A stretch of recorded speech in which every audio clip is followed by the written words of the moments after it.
আপনি বাংলাদেশের যত জায়গায় ঘুরেন না কেন, যদি কখনো লঞ্চে নদীপথে ভ্রমণ না করেন, বিশেষ করে পটুয়াখালী যে রুটগুলা চাঁদপুর হয়ে বরিশালের দিকে গেছে, তাহলে কখনো বুঝতে পারবেন না যে বাংলাদেশে এত সুন্দর সুন্দর জায়গা দেখার মতো।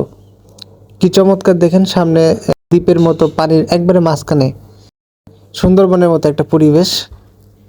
দেখেন একবারে মাঝখানে দেখা যাচ্ছে, একবারে পানির মাঝখানে, আশেপাশে কিন্তু নাই, চরের মতো আসে। তারপরে যে রাখাল মহিষ চড়াচ্ছে মাঠের মাঝে। তারপর দেখেন পায়রা তাপবিদ্যুৎ কেন্দ্র, যেটা আপনি দূর থেকে খুব পরিষ্কার দেখতে পারবেন। তারপর আমরা যে ইলিশগুলা খাই, দেখেন তারা কিভাবে ধরে, ছোট ছোট নৌকা। তারপরে এই নদীর পাশে গ্রাম।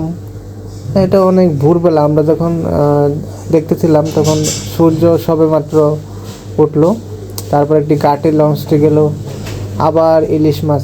এটাই আসলে নদী পথের জেলেদের জীবন।